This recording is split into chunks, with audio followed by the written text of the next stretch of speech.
우리가 창세기를 1장부터 살펴보고 있는데, 창세기를 보시면서 큰 몇 가지를 한번 이렇게 손에 잘 붙드시면 좋습니다. 첫 번째는 하나님이 세상을 창조하셨다. 시작이 태초라는 말로 시작됩니다.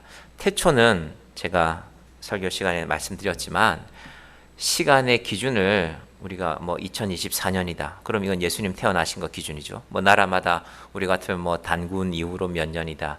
일본 같으면 이제 일대 천황이 시작되고 몇 년이다. 이런 기준들이 쭉 나옵니다. 그런데 중요한 것은 태초라는 말은 하나님이 시간을 만드셨다는 것입니다. 이건 사람이 이해하기 힘듭니다. 좀 착하게 살아라, 도덕적으로 살아라, 다른 사람을 잘 도와야 된다. 이런 것과는 수준이 다른 문제입니다. 그 시간 안에 우리가 들어와 있습니다. 그래서 우리는 한계를 항상 생각하죠.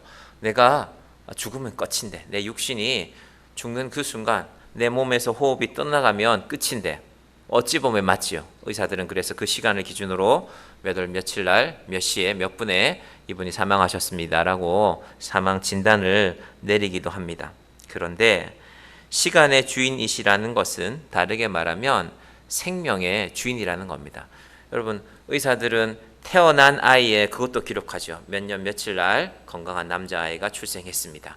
출생 신고서를 만들 때 의사의 소견서도 들어가고, 사망 진단서를 만들 때도 의사의 소견서가 들어가죠. 하지만 생명 자체를 만드는 건 아닙니다. 우리가 이 의료 파업 때문에 요즘 또 이렇게 최근에 코로나 환자가 좀 많아진다는 그런 보도도 있는데, 우리의 건강의 질에 관련해서 우리가 의사들 도움 받아야 되죠. 의사분들이 참 수고하는 분들 많고 좋은 의사 선생님들도 많이 있습니다. 그러나 생명 자체를 논하지는 않습니다. 생명의 과정을 논하죠. 과정. 요렇게 하면 낫습니다. 당신은 지금 이런 질병인데 이런 수술을 받으시고 이런 약물을 투여하시면 이게 회복될 수 있습니다. 창세기는 그 이야기를 합니다. 사실은 그래서 우리가 하나님의 그 과정을 다 알 수 없습니다. 과학을 좀 안다? 나는 생물학자이기 때문에 생물은 좀 알 수 있겠는데 화학은 잘 모르겠어요. 화학자는 이건 이런 화학적인 작용이 있겠죠. 물리학자 같으면 배를 만들 때는 구조를 이렇게 해야 됩니다. 그래서 아마 노아의 방주는 이런 구조를 만든 것 같습니다. 그건 각자의 주장이고요. 그 전체를 다 알 수 있는 하나님의 뜻을 아는 사람은 없습니다. 그래서 창세기는요, 우리가 여러 차례 읽으시는 것이 좋고, 또 할 수 있으면 공부도 좀 하시는 것이 좋고, 그러나 하나님의 영역을 우리가 다 알 수는 없습니다. 다만 분명한 것들이 있죠. 인간의 상태가 심각하다는 것입니다. 그래서 하나님께서 처음 우리를 사랑하셔서 만드시고 그 계획에서 중요한 결정을 하나 하신 거잖아요. 그게 노아의 방주 사건입니다. 내가 사람들의 죄악이 땅에 가득 차서 안 되겠다. 내가 온 땅을 다 한번 쓸어야 되겠다. 그 하나님의 계획 속에 누가 포함됩니까? 사람도 포함되고 동물도 포함되고 다른 식물들도 포함된 것입니다. 중요한 것은 여러분, 하나님이 결정하시면 하나님이 일하신다는 것입니다. 우리는 마음에 결정해놓고도 잘 안 되는 게 많잖아요. 사람은 그런 존재 아닙니까? 2014년에 인도네시아 쓰나미가 왔을 때 많은 나라들이 유엔에서 모여서 우리가 인도적인 지원을 하겠다. 약 90개 나라가 약속했단 말입니다. 몇 나라나 약속을 지켰을까요? 2나라. 캐나다하고 스위스. 그런 면에서 그 나라는 좀 존경받을 만한 나라들이라고 생각합니다. 인도네시아 사람이 한 말이에요. 나머지 88개 나라 안 했습니다. 우리도 일부 했는데 다 안 했습니다. 그때야 이렇게 나라 체면을 세우는 거죠. 큰 나라들은 얼마씩 하겠다고 했는지 모르겠지만 미국도 중국도 꽤 많이 하겠다고 했는데 제대로 안 했습니다. 왜 세상이 혼란스러울까? 사람들은 약속을 잘 하거든요. 여러분도 약속하죠. 저희 아이도 약속을 잘 합니다. 내가 앞으로 방 정리도 잘하고, 저희 집에 자그마한 고양이가 한 마리 왔는데 고양이를 키우게 되면 요런 거 엄청 많이 적어놨습니다. 하지만 저는 믿지 않습니다. 이게 이루어지기 힘든 일들이니까. 왜 세상이 혼란스러울까? 우리 중요한 에너지 가운데 하나가 석유인데 2차 대전이 끝나고 미국하고 영국하고 어쨌든 2나라가 이제 세계 평화를 다시 찾아오는데 큰 역할을 했죠. 그래서 사실은 독일 사람들이 이란에 가서 이란에 있는 석유 있는 자리들을 다 연구했고 영국 사람도 연구해 놨는데 미국하고 영국이 나누기로 했습니다. 어떻게 나누냐? 사우디아라비아와 이란의 경계를 쫙 선을 그어서 이란 쪽에 있는 석유는 영국 니네가 알아서 해라. 그래서 이란계, 영국계 이란 석유 회사들이 처음에 있었죠. 지금은 많이 없어졌지만 이제 사우디아라비아는 미국이. 그렇다고 석유를 통제 뺏어갈 수는 없으니까 조약을 맺은 것 중에 하나가 사우디아라비아가 앞으로 석유를 팔 때는 미국 달러로만 결제하게 해라. 여러분 가끔 뉴스에서 들으시는 얘기잖아요. 근데 사우디아라비아가 생각해 보니까 미국은 요만한 석유를 갖다가 뭐 우리 돈으로 100만 원 주겠다는데 다른 나라들 우리는 150만 원 줄게, 우리는 200만 원 줄게, 우리는 지금 급하니까. 특히 전쟁이 나면 그렇잖아요. 전쟁이 나면 석유가 절대적으로 필요한데, 그런데 미국은 달러로만 결제해야 되니까 사우디아라비아 입장에서 이게 마음이 편치가 않은 거예요. 그러니까 서로 실언 얘기를 하는 겁니다. 그 복잡한 세상에 우리가 살고 있습니다. 사람의 약속은 자꾸 변합니다. 또 사람의 계약은요, 여러분한테 제일 좋은 계약이 뭡니까? 여러분이 중요한 물건을 하나 산다고 칩시다. 싸게 주면 좋죠. 나한테 유리하게. 그죠? 그렇지 않습니까? 그게 나한테 제일 좋은 계약 아닙니까? 그런데 하나님이 오늘 사람과 한번 계약을 맺으시는데요. 이건 철저하게 하나님에게 불리해요. 불공평 계약. 우리가 생각하는 불공평 계약은 힘센 사람이 유리하게 쓰는 거 아닙니까? 일본이 우리나라 빼앗을 때도 조선에서 나는 거 이런 거 우리가 가져간다고 해놓고는 가격을 정하지 않았어요. 그런 계약이 세상에 어디 있습니까? 그런 계약이 세상에는 많습니다.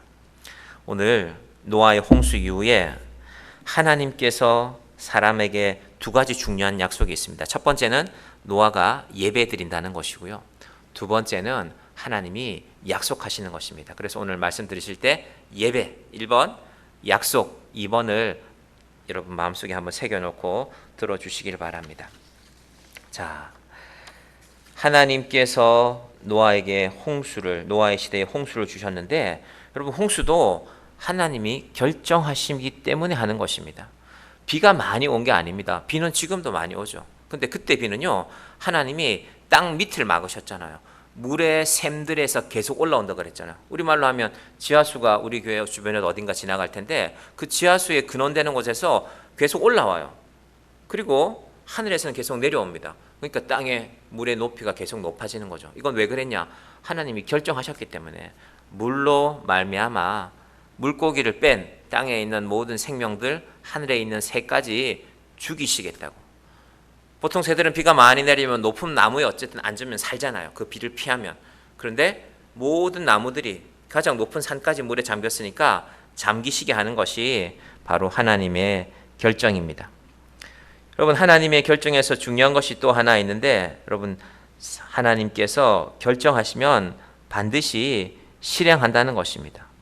그래서 우리가 성경을 보실 때 성경에 이런 말씀이 있구나, 그건 이 말씀이 반드시 이루어지는 말씀이구나 하고 기억하는 것입니다. 제가 중학교 때부터 성경을 배웠던 노우호 목사님이라는 분이 계신데, 그래서 그분은 성경 전체를 세 가지 단어로 요약하는데요. 첫 번째는 생명이다. 우리의 생명인 하나님이 주신 것이다. 여러분 아까 제가 의사들 말씀드렸지만 의사 선생은 사람이 태어나서부터 사람이 돌아가시기까지 의료적인 걸 관리하죠. 혈압이 높으시군요. 혈압약을 좀 드셔서 혈압을 낮추십시오. 무릎이 안 좋군요.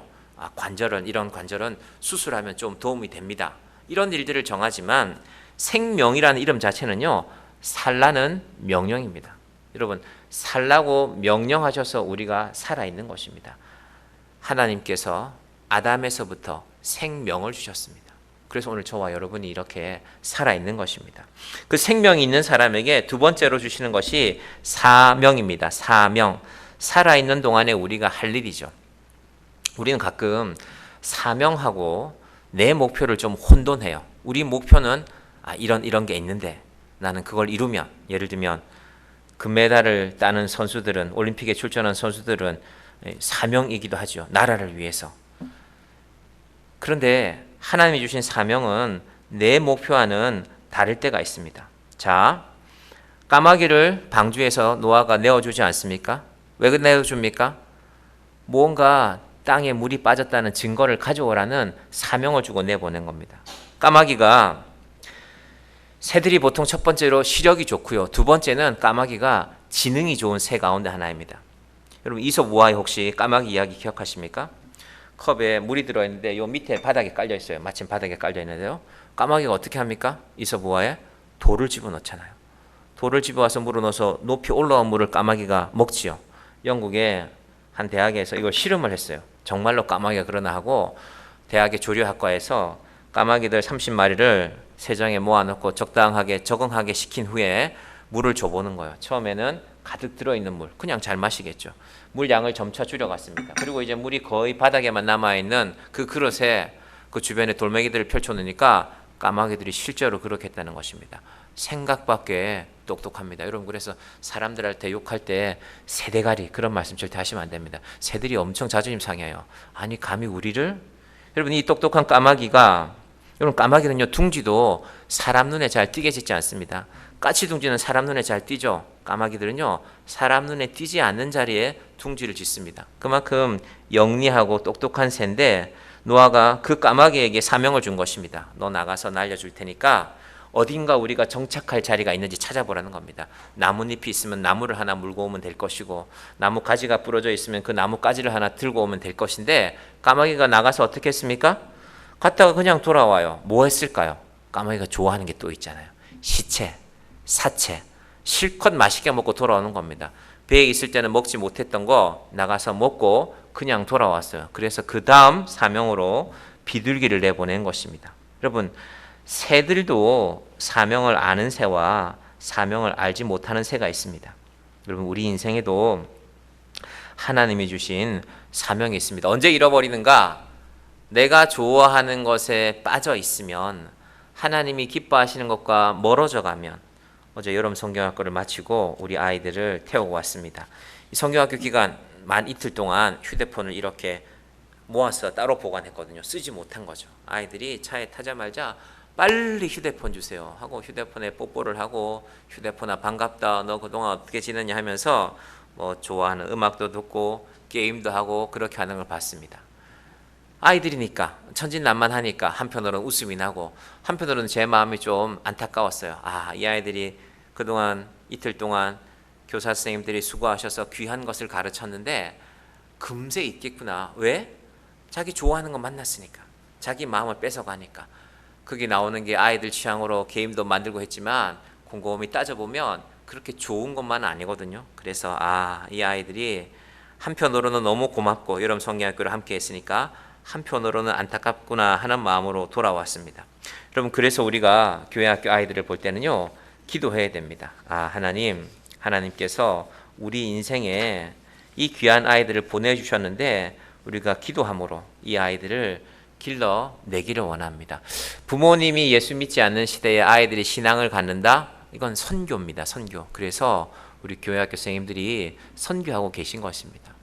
일본에서 중국에서 오신 선교사님도 중요하지만 우리 교회학교 선생님들을 그래서 우리가 그런 마음으로 볼 수 있어야 됩니다. 자, 노아가 방주에서 비둘기를 통하여서 이제 물이 그쳤구나. 땅들이 드러나기 시작하는구나 라는 것을 알게 되고 나서 하는 첫 번째 일이 바로 오늘 본문입니다. 자, 20절 한번 띄워주시겠습니까? 창세기 8장 20절입니다. 한번 같이 볼까요? 시작. 노아가 여호와께 제단을 쌓고 모든 정결한 짐승과 모든 정결한 새 중에서 제물을 취하여 번제로 제단에 드렸더니 뭐 했습니까? 노아가 제물을 취하여 제사를 지냈습니다. 당시 상황이 어땠을까요? 한번 생각해 보십시오. 노아의 가족 외에는 당시에 정확한 인구가 몇 명인지 알 수 없습니다. 어쨌든 꽤 많은 사람들이 있었습니다. 다 죽었거든요. 그 큰 동물들도 다 죽었거든요. 여러분 석유가 나는 것은요. 석유가 나는 것은 땅 밑에 강한 압력 가운데 큰 동물의 사체들이 유기된 겁니다. 지금 있는 코끼리 정도로 잘 해결 안 됩니다. 학자들의 연구에 따르면 훨씬 더 큰 동물들, 공룡들, 코끼리는 커봐야 10톤인데 이거는 50톤, 100톤 되는 그런 많은 동물들이 묻혀 있어야 그 많은 석유가 나서 지금도 그 석유를 뽑아와서 오늘도 우리가 차 타고 교회 오신 분들 계시죠. 그렇게 살아가는 것입니다. 그러면 그 큰 동물들이 온 세상의 동물들이 다 죽었으니까 어떻게 됐을까요? 더구나 150일 동안 물에 잠겨 있었잖아요. 사체들 그리고 사람의 시체들이 온 세상에 널브러져 있었을 것입니다. 이건 뭐 한 사람이 죽고 100사람이 살아있어야 그 시체를 정리하죠. 노아의 가족은 8명 뿐인데 수십만, 수백만, 수천만의 사람들이 죽어 있으니 그게 정리가 되겠습니까? 그냥 바라보는 것이죠. 다 썩어 없어질 때까지. 여러분, 그런 시대가 바로 이 노아의 시대였습니다. 처음에 하나님이 세상을 지으셨던 보시기에 좋았더라와는 완전히 다른 상황이었습니다. 실망했겠죠. 절망했겠죠. 어떻게 살아가나? 또 다른 두려움도 있지 않습니까? 한 번 내린 비가 또 안 내리겠습니까? 노아의 마음속에 왜 두려움이 없겠습니까? 저도 이렇게 뭐 간단한 전기 콘센트 같은 거 만지다가 몇 번 찌릿찌릿한 적이 있거든요. 그래서 제가 전기를 참 무서워요. 그래서 선풍기 같은 거 꽂을 때 뺄 때도 불꽃이 튀면 무서워요. 여러분, 한 번 기억은 사라지지 않거든요. 노아도 두려움 가운데 있습니다. 어떡하지? 또 비가 내리면 어떡하나? 또 우리는 방주 속으로 들어가야 되나? 노아의 마음속에 두려움이, 절망이 찾아온 상황입니다. 그런데 노아가 하나님 무섭습니다. 나 어떻게 살아갑니까? 그 염려한 게 아니라 하나님께서 나도 이 세상에 죽어간 이 많은 사람들처럼 죽어야 되는 생명이었는데 살려주셨으니까 감사해서 예배 드리는 것입니다. 여러분, 우리가 왜 예배가 힘들까? 상황을 자꾸 생각하거든요. 우리 교회도 지금 여러 가지 이유들로 몸이 고단하고 피곤하셔서 또 여러 가지 이유들로 예배 못 나오신 분들 계신데 제가 분명하게 말씀드리고 싶습니다. 여러분, 예배는 상황으로 드리는 게 아닙니다. 제가 김종찬 목사님 지난 4월에 오시도록 초청하기 전에 우리 교회 교인들 연령을 한번 쭉 살펴봤어요. 쭉 이렇게 아이들까지 다 평균을 내보니까 50대 후반, 60대 초반 정도가 될 것 같아요. 그래서 50대 후반, 60대 초반에 김종찬 목사님이 이분을 좀 아는 분이겠구나. 또 우리가 초대되는 분도 이번에는 그 연령대로 하자 하고 그렇게 김종찬 목사님 모셨습니다. 이제 오신 분들은 아마 그 평균보다 또 연세가 드신 분도 계셨고 또 젊은 분도 오셨지만 50년, 60년 혹은 그 이상의 세월이 여러분이 살아오시는 동안에 우리는 늘 상황이 있었죠. 여러분, 그런데 그 상황이 언제 좋아지는 것입니까? 여러분, 그 상황이 언제 좋아질지 누가 압니까? 누가 역삭해 줍니까? 여러분, 예배는 상황을 갖고 드리는 게 아닙니다. 자, 노아의 예배의 첫 번째 중요한 것은요, 상황이 아니라 하나님 지금 상황이 안 좋네요. 다 죽었어요. 노아의 며느리들 생각해 볼까요? 노아의 며느리들. 노아 가족은 그래도 가족이 살아남았어요. 세 아들이 살아남았는데 노아의 며느리들, 그 며느리들의 말하자면 노아의 사돈 어른들이죠. 어떻게 됐습니까? 다 죽었죠. 그 며느리들은 가족을 다 잃은 겁니다. 얼마나 절망이 크겠습니까? 그런데 노아가 그 모든 상황 가운데서 예배드립니다. 제가 정양교회에 지금 예배의 자리에 나오지 못하시는 분들에게 간절하게 부탁드립니다. 여러분, 내가 상황이 해결되면 그것이 우리의 예배의 정답이 아닙니다. 상황이 아니라 예배하는 자에게 소망이 생겨나는 것입니다. 두 번째, 노아의 예배는요, 마음으로 절망을 끊어내는 것입니다. 다 죽어버렸구나. 또 비가 내리면 어떻게 하지?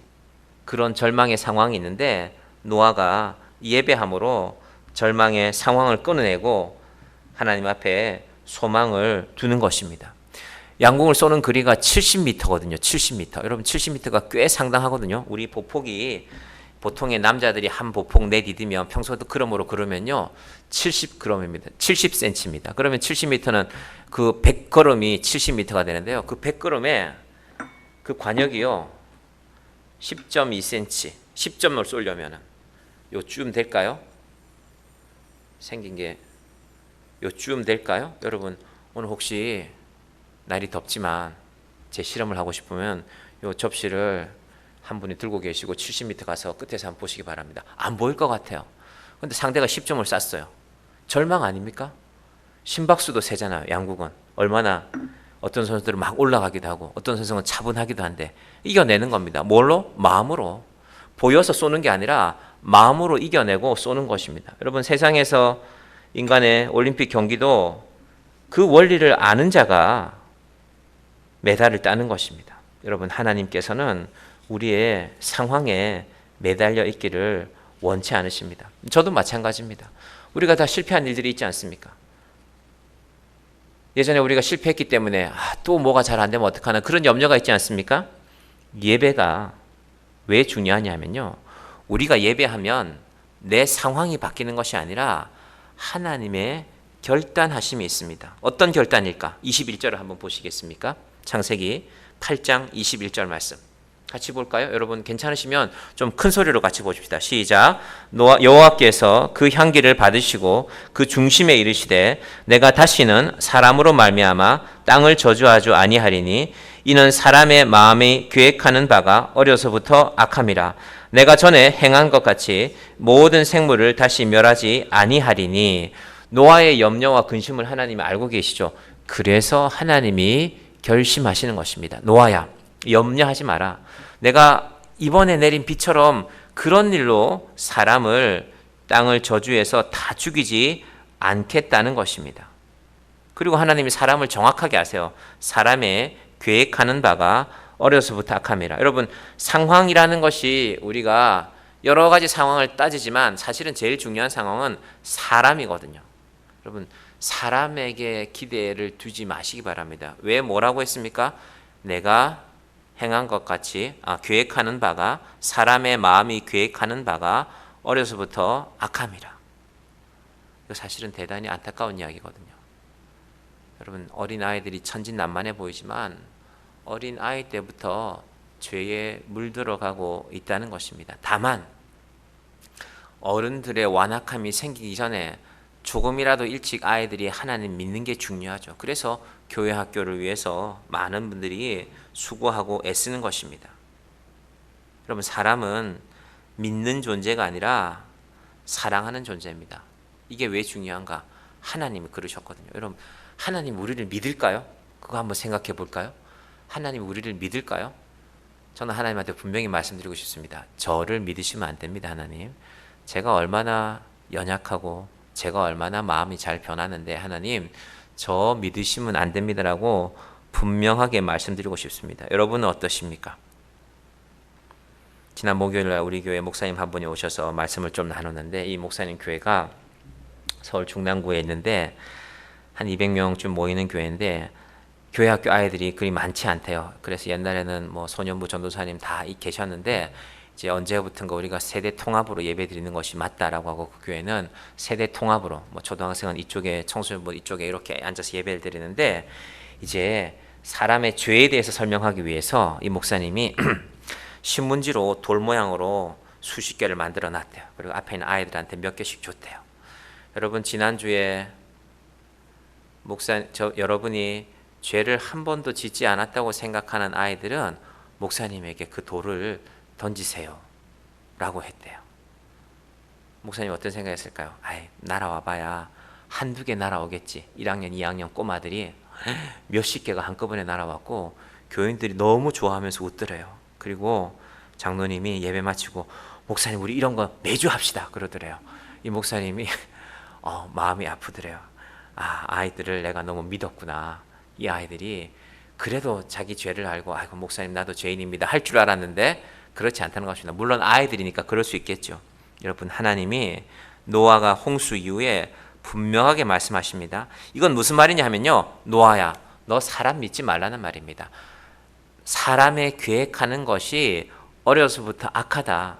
하나님이 사람 그 상황 가운데서 하나님이 사랑하셨으니까 하나님 가운데도 믿고 싶은 마음이 있지 않았을까요? 이건 성경이 말하지 않기 때문에 제 예측입니다. 그런데 하나님이 분명하게 정리하십니다. 그러면서 내가 너희들을 온 사람들을 한꺼번에 죽이는 이런 심판은 없겠지만 다만 이런 일은 있다라고 22절에 나옵니다. 이게 지금 우리가 살고 있는 세상의 모습입니다. 22절 띄워주시겠습니까? 시작.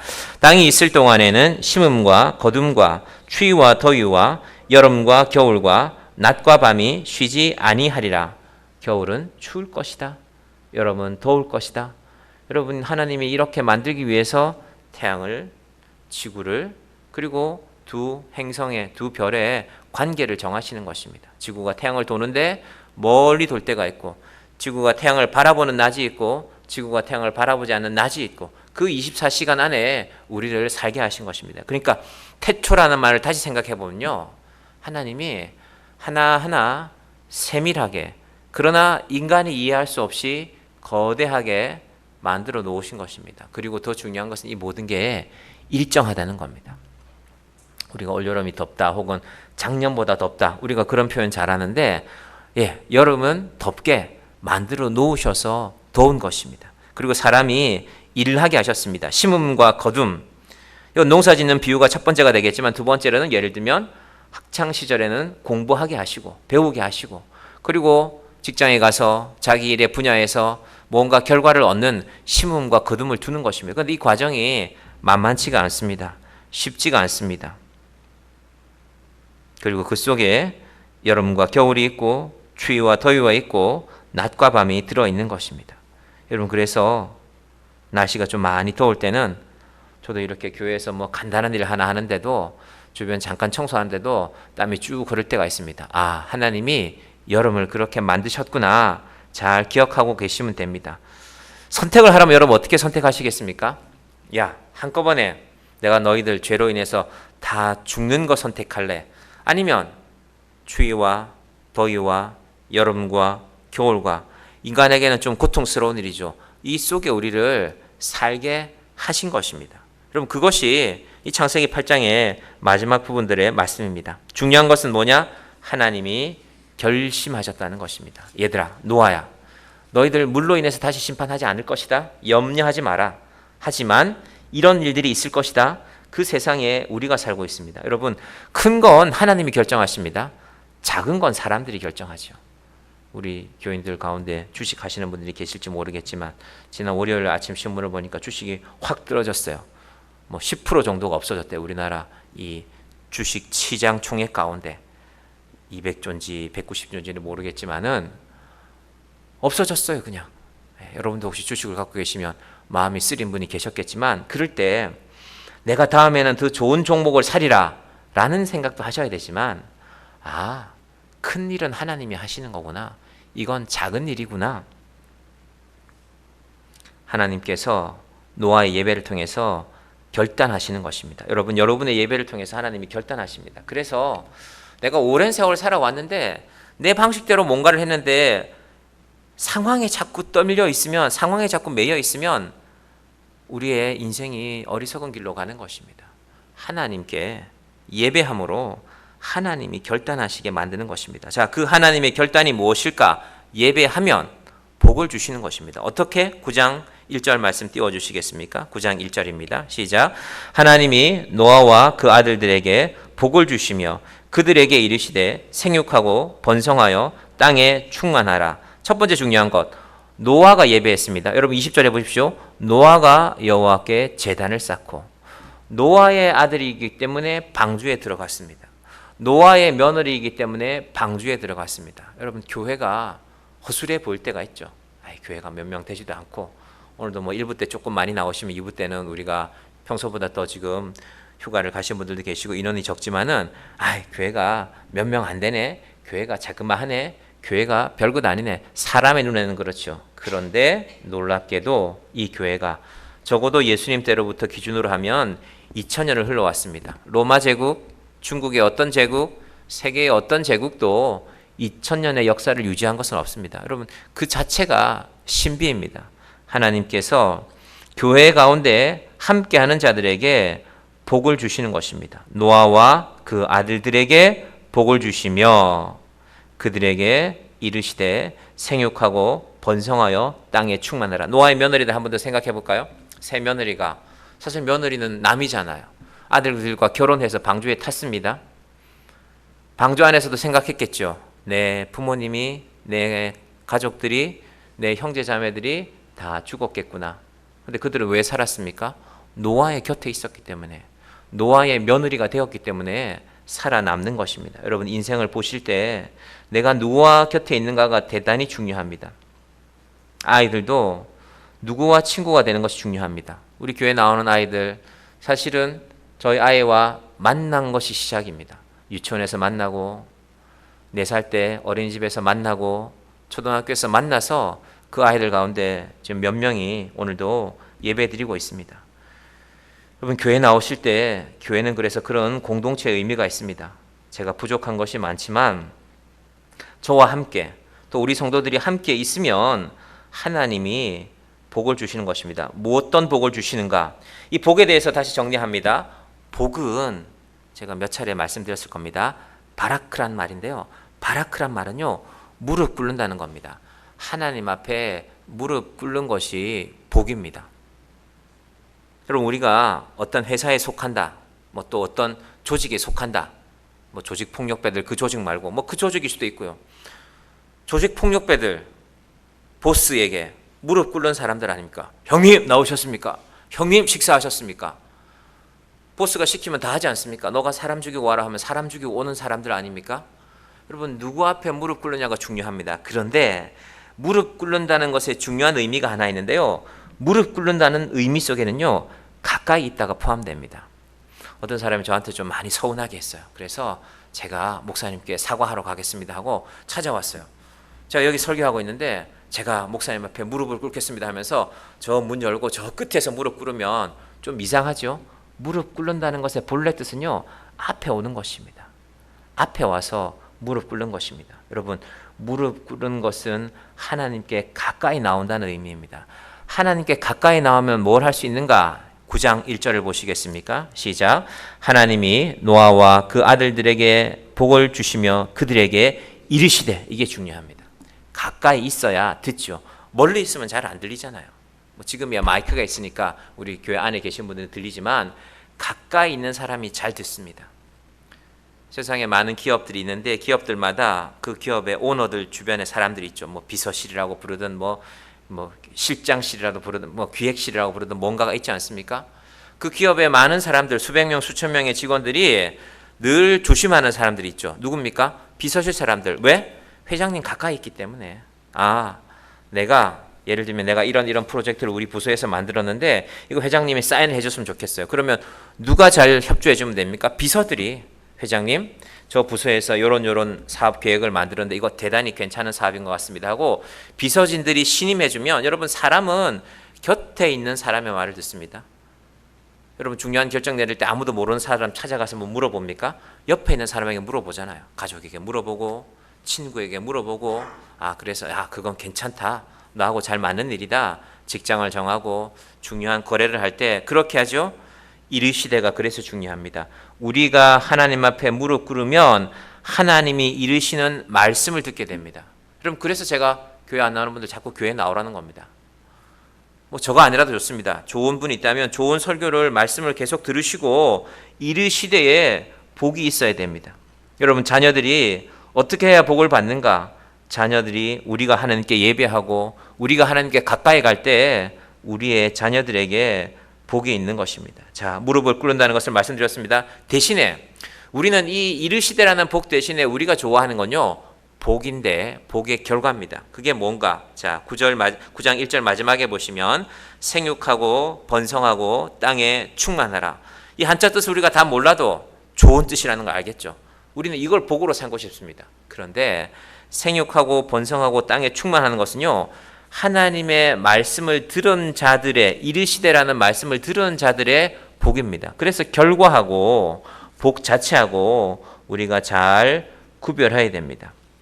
그래서 잘 들으려면 가까이 지내야 됩니다. 제가 주중 예배를 자꾸 드리라고 말씀드리는 것은, 혹시 여러분 교회 오시기 힘들면 휴대폰 켜서, 밴드를 켜서 들으시기 바랍니다. 운전하시면서도.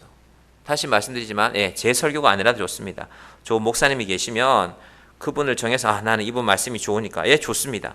하나님께서 여러분에게 말씀하시는 것을, 이르시되 하는 것을 잘 들어보시기를 바랍니다. 이렇구나. 심음과 거둠과 추위와 더위가 있구나. 이게 살아가는 세상이구나. 하나님께서 노아의 그리고 그 가족들에게 이 복을 허락하여 주신 것입니다. 자, 그러면서 하나님이 9절에 쭉 말씀하시는데, 중요한 것은 하나님께서 결심하신 것이 반드시 이루어지는데 그 일의 결과가 하나님의 약속으로 보증이 되어 있다는 것입니다. 여러분이 중요한 서류들 한번 가끔 살펴보실 때가 있죠. 하나님께서 노아와 어떤 약속을 하시냐 하면요, 8절부터 11절에 등장합니다. 자, 한번 볼까요? 창세기 9장 8절부터 11절 말씀입니다. 시작. 하나님이 노아와 그와 함께한 아들들에게 말씀하여 이르시되 내가 내 언약을 너희와 너희 후손과 너희와 함께한 모든 생물 곧 너희와 함께한 새와 가축과 땅의 모든 생물에게 세우리니 방주에서 나온 모든 것 곧 땅의 모든 짐승에게니라. 내가 너희와 언약을 세우리니 다시는 모든 생물을 홍수로 멸하지 아니할 것이라. 땅을 멸할 홍수가 다시 있지 아니하리라. 자, 세상에는 많은 약속이 있는데 그 약속 가운데 제일 중요한 게 이 약속입니다. 하나님과 우리 사이의 약속.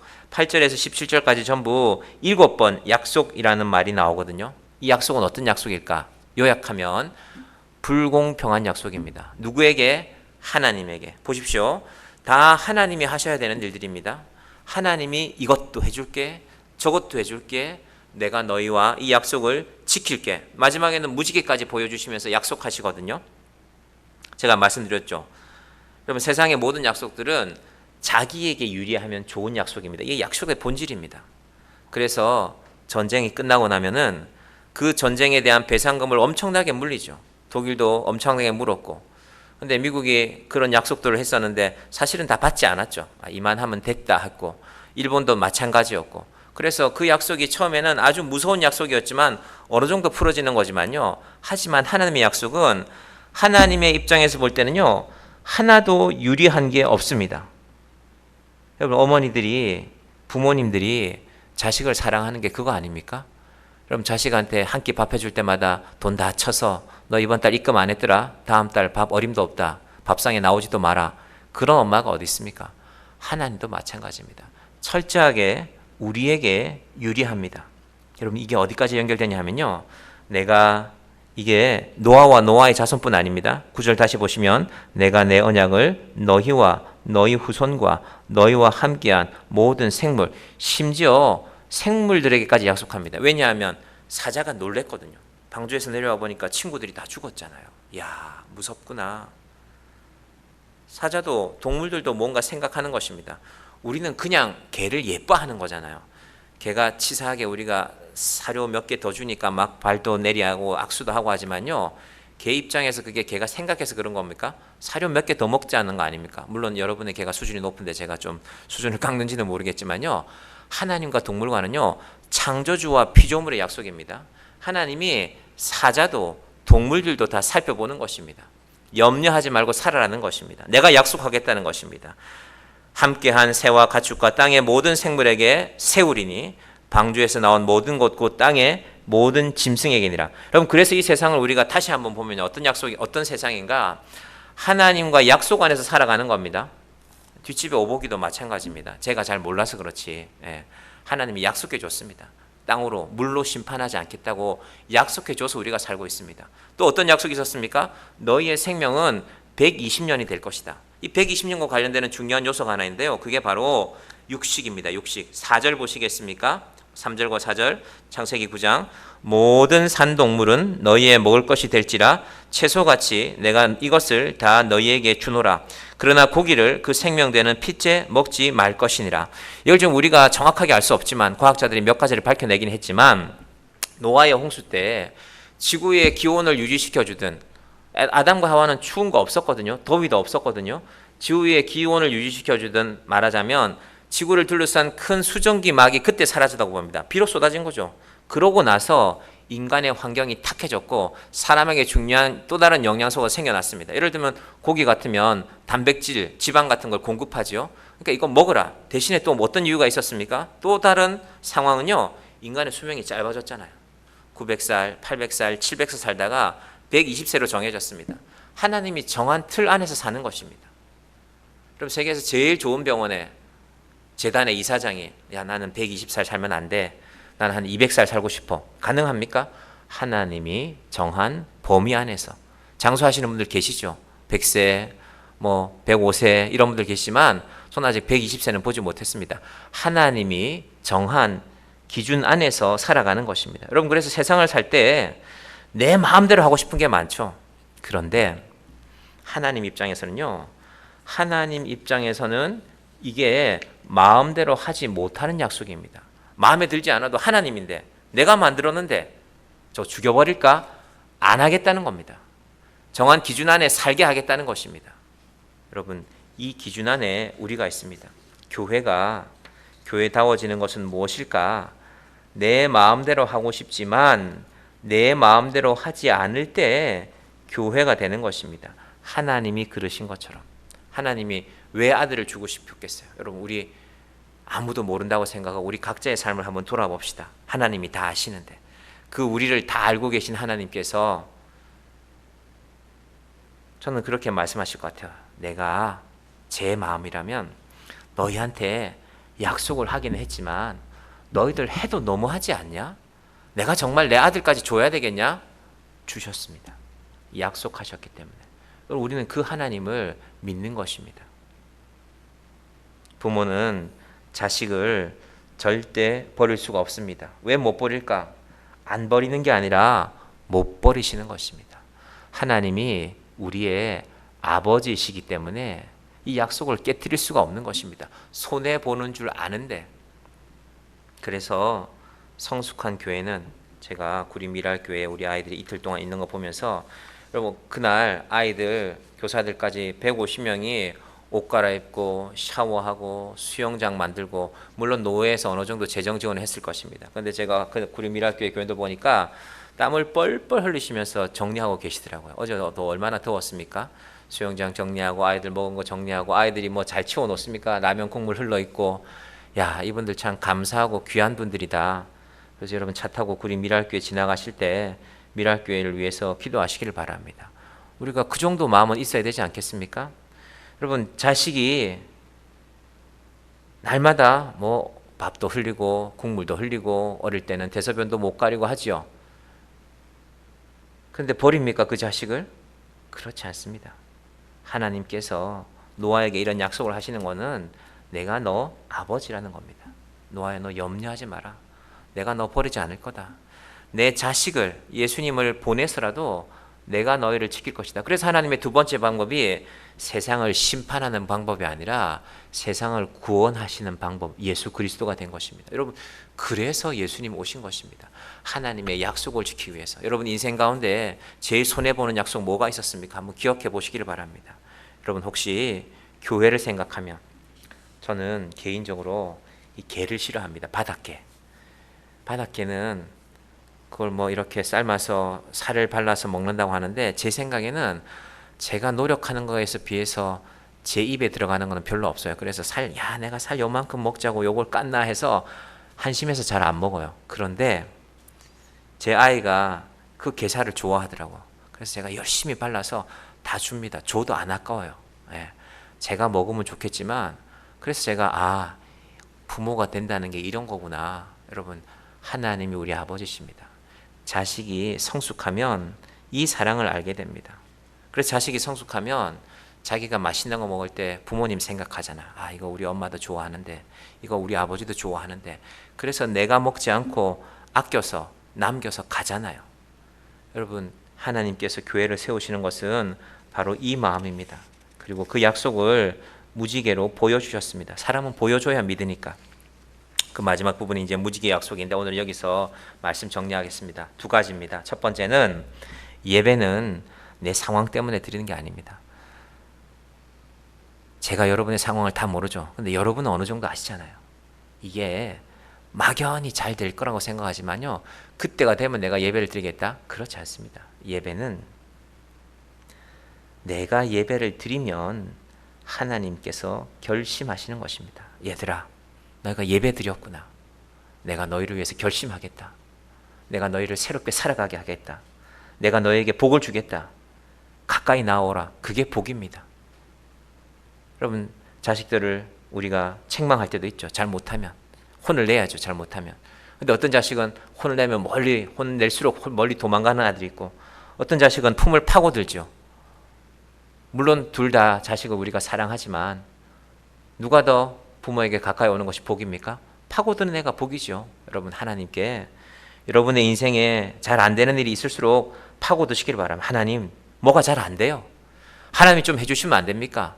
하나님이 좀 결심해 주십시오. 그럼 예배 자리에 나올 때마다 우리가 그 기도를 하나님께 드리십시다. 두 번째 기억해야 되는 것은, 하나님은 철저하게 손해보는 약속을 하셨습니다. 아무리 봐도 이해가 안 돼요.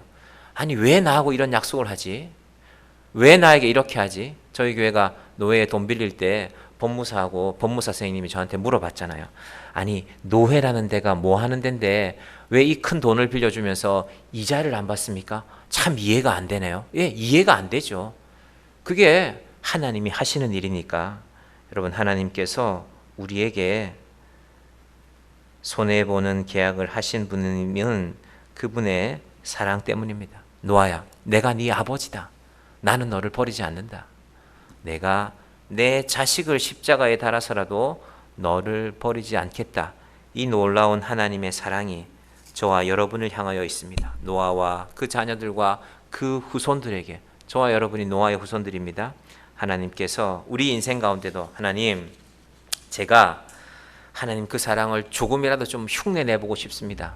내 인생에 내가 이것도 해보고 저것도 해보고 싶은데, 그런데 하나님을 생각하니 제가 그거 안 해도 되겠습니다. 하나님께서 우리에게 이 하나님의 사랑의 은혜를 허락하시기를 주님의 이름으로 간절히 축원드립니다. 기도하겠습니다. 하나님 아버지, 감사합니다. 상황 때문에 예배하지 못하고 있는 우리 성도님들이 계신다면 아버지 하나님, 상황은 우리의 예배의 조건이 아닙니다. 우리는 하나님 앞에 온전히 예배할 때 하나님이 결단하십니다. 우리의 상황도 바꾸시고 우리의 믿음도 키워가십니다. 아버지 하나님, 정향교회 모든 성도들이 하나님 앞에 결심하고 하나님이 우리 인생을 위하여 결심하는 놀라운 은혜를 바라보는 자들이 되게 하여 주시고, 하나님이 일방적으로 손해를 보시는 놀라운 계약을 우리와 맺으셨습니다. 하나님이 손해신데 왜 우리와 이런 계약을 맺습니까? 우리는 감히 물을 수도 없습니다. 그러나 우리가 부모가 되어 우리의 자녀들을 바라보면 우리가 손해보는 일이지만 자녀를 사랑하기 때문에 우리는 기꺼이 그들을 지켜갑니다. 하나님 아버지, 정향교회의 모든 성도들이 이 성숙한 은혜를 알게 하여 주시고 우리 인생의 하나님을 위하여서, 우리 인생의 교회를 위하여서 하나쯤은 내려놓을 줄 아는 주의 자녀들이 되게 하여 주시옵소서. 내가 하나님이 나를 사랑하신 그 사랑을 알고 보니 나도 하나님 앞에서 하나님 이거저 안 해도 되겠습니다. 하나님이시면 충분합니다. 이 믿음으로 주님 하나님의 사랑을 입으며 하나님의 복을 누리며 살아가는 주의 자녀들 되게 하여 주시옵소서. 예수님의 이름으로 기도드립니다. 아멘.